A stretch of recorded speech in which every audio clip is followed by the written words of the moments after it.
నాడు నేడు రేపు ఒకే ఒక్కడు బాపు. 25 ఏళ్లుగా తెలంగాణ రాజకీయాలకు కేంద్రం కేసీఆర్. తెలంగాణకు సర్వనామం విశేషణం ఆయనే. ఎవరికి దక్కనంత చెక్కుచెదరని ప్రజాభిమానం సొంతం. ఎవరి ప్రసంగమైనా కేసీఆర్ ప్రస్తావన లేకుండా పూర్తి కాదు. ఆయన పేరెత్తకుండా మాట్లాడలేని స్థితిలో నేతలు పార్టీలు. నాడు నేడు రేపు తెలంగాణకు రక్షకుడు బీఆర్ఎస్ అధినేత కేసీఆరే. 2.5 దశాబ్దాలుగా అనేక సందర్భాల్లో నిరూపితమైన సత్యమిది. కేసీఆర్ చుట్టే రాజకీయాలు తిరుగుతున్నాయి. కేసీఆర్ మాట్లాడితే సంచలనం, మాట్లాడకపోతే అంతకన్నా పెద్ద సంచలనం. తెలంగాణలో ఇప్పుడు ఉద్యమం లేదు, బీఆర్ఎస్ అధికారంలో కూడా లేదు. అయినా రాష్ట్ర రాజకీయాలు కేసీఆర్ చుట్టే పరిభ్రమిస్తున్నాయి. దేశ రాజకీయాల్లో ఏ రాజకీయ పార్టీ ఎదుర్కొని విషమ పరిస్థితిని రాష్ట్రంలో కాంగ్రెస్ ప్రభుత్వం ఎదుర్కొంటున్నది. అధికారంలోకి వచ్చిన 2 ఏళ్లలోనే తీవ్రమైన ప్రజాగ్రహాన్ని చవిచూస్తున్నది. అదే సమయంలో గతంలో ఏ ప్రతిపక్ష పార్టీకి దక్కని గౌరవాన్ని అతి స్వల్ప కాలంలోనే ప్రజలు బీఆర్ఎస్కు ఇస్తున్నారు. గులాబీ పార్టీకి ప్రజాదరణ చెక్కు చెదరలేదని ఇటీవల పరిణామాలన్నీ స్పష్టం చేస్తున్నాయి. ఇప్పుడు తలాతోక లేకుండా రెండింటిని ఎందుకు కలిపినా చెప్పు. కేసీఆర్ గారి కీర్తిని రాసుకొచ్చినా 4 మంచి మాటలు చెప్దామనుకున్నాం. కేసీఆర్ కీర్తిని మొత్తం రాసుకొచ్చినా 4 మంచి మాటలు చెప్దామనుకున్నాం. వీడి దాకా కేసీఆర్ గురించి పొగిడినట్టు పొగిడి మెల్లగా పోయి బీఆర్ఎస్ పార్టీకి అంటగడితేవి. కాంగ్రెస్ మొత్తం నాశనం అయితే 85 మున్సిపాలిటీని ఎట్లా గెలుచుకుంటుంది? ఓ బీఆర్ఎస్ ప్రతిపక్ష పాత్ర మొత్తం పీకి కట్టలు కడితే 14-15కే ఎందుకు డక్అవుట్ అవుతుంది? కేసీఆర్ గారి పుట్టినరోజు సందర్భంగా ఆయన గురించి మంచి మాటలు 4 చెప్తామంటే అవకాశం లేకుండా చెప్తాయి కదా. నమస్తే తెలంగాణ పేపర్. ఈ పేపరే ఇది టిష్యూ పేపర్ కంటే అద్మానమే. ఇది మొత్తం కలిగం బులిగం రాసింది, మొత్తం మిక్సర్ రాసి పడేసింది న్యూస్ని. కేసీఆర్ గురించి రాస్తాను అనుకుంటేనే లోపలికి పోగానే బీఆర్ఎస్ గురించి వాళ్ళ గొప్పతనం గురించి మొత్తం పీక్ కట్టలు కడితే మొత్తం కాంగ్రెస్ని ఇప్పుడు మొత్తం గద్దె దించేసి వీళ్ళు పోయి కుర్చీ మీద కూర్చున్నారట. అంత వ్యతిరేకత ఉన్న కాంగ్రెస్ మీద ఎందుకు సీట్లు గెలుచుకున్నది? మీరు పైసలు పెడితే వాళ్ళు పైసలు పెట్టే.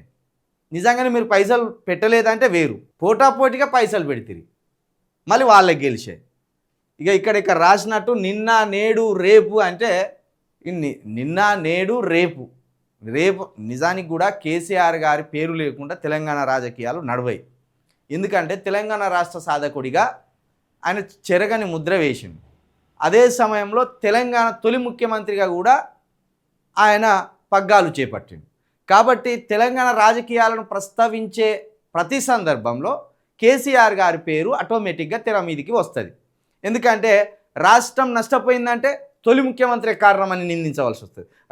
రాష్ట్రం బాగుపడ్డదంటే తొలి ముఖ్యమంత్రి గారు మంచి పరిపాలన అందించిందంటారు. కాబట్టి తొలి ముఖ్యమంత్రిగా కేసీఆర్ గారు పగ్గాలు చేపట్టింది కాబట్టి తెలంగాణ రాష్ట్ర రాజకీయాల అభివృద్ధి కావచ్చు, వాటి నష్టాలు కావచ్చు, వాటి చరిత్రను కావచ్చు చెప్పాలని ఎవరు అనుకున్నా కేసీఆర్ గారి ప్రస్తావన లేకుండా, కేసీఆర్ గారి పేరు ఎత్తకుండా ఆ రాజకీయం ముందుకు సాగది.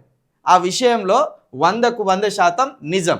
గర్వంగా చెప్పుకునే వారికైనా, గర్వం తలకెక్కిన వారికైనా ఆయన పేరు ఎత్తకుండా రోజు గడవదు తెలంగాణలో. ఇప్పుడు రేవంత్ రెడ్డిని తిట్టిన అన్నట్టు గర్వం తెలకెక్కింది కదా రేవంత్ రెడ్డి గారికి, ఆయనది అన్నట్టు. నేషనలో లోకలో పార్టీ లీడరో క్యాడరో ఎన్నికలైనా ఎన్నేళ్ళైనా ఆయన పేరెత్తకుండా రాజకీయం నడవదు తెలంగాణలో. ఇప్పుడు ఈ సంఖ్యలే గుద్దుకుందామా మనం, లేకపోతే మన ప్రజలకు అక్కరికచ్చ ముచ్చట ఉన్నదా లేదా? ఎంతసేపు మన జబ్బలు మనం బిసుక్కునుడేనా, లేకపోతే తెలంగాణ ప్రజలకు సంబంధించి వాళ్ళ సమస్యల మీదే మన రాసే ముచ్చట ఉన్నదా? ఇలా కేసీఆర్ గారు ఒడువని ముచ్చట, కేసీఆర్ గురించి ఎంత చెప్పినా ఒడవదిగా, అది అందరికీ తెలిసిందే. కేసీఆర్ గారు బర్త్డే సందర్భంగా కూడా ఒకరిని తిట్టుకుంటా, ఒకరిని పొగుడుకుంటా, ఇలా కూడా రాజకీయమే రాసుకత్తివి. నీ దరిద్రమైన పేపరు 4 ముక్కలు. ఆయనకు ఇంతవరకు ఆయన గురించి తెలియంది ఏమన్నా ఉంటే, ఆయన చిన్నప్పుడు, లేకపోతే ఆయన యవ్వనంలో, లేకపోతే ఆయన రాజకీయ ప్రస్తావన మొదలుపెట్టినప్పుడు, లేకపోతే ఉద్యమం మొదలుపెట్టినప్పుడు గవ్యమైనా చూడముచ్చటి 4 మాటలు రాసుకత్తే ముద్దుగుండు చదవడానికి. కానీ ఇలా కూడా రేవంత్ రెడ్డిని తిట్టడానికో, ఇంకోని తిట్టడానికో, వీళ్ళ గొప్పతనం పోవడానికో ఇదే రాసుకొచ్చింది. కేసీఆర్ గారు ఈ పేపర్ దయచేసి దీంట్లో నీ ఫోటో రాకుండా చెయ్యి. నీ కొడుకును ఈ పేపరే నేను మరింతగా విమర్శల పాలు చేసేది. నీ కొడుకు ఈ పేపరే, ఈ రెండిటి వల్లనే నీ పేరు నీ పేరు నాశనం అయిపోయింది.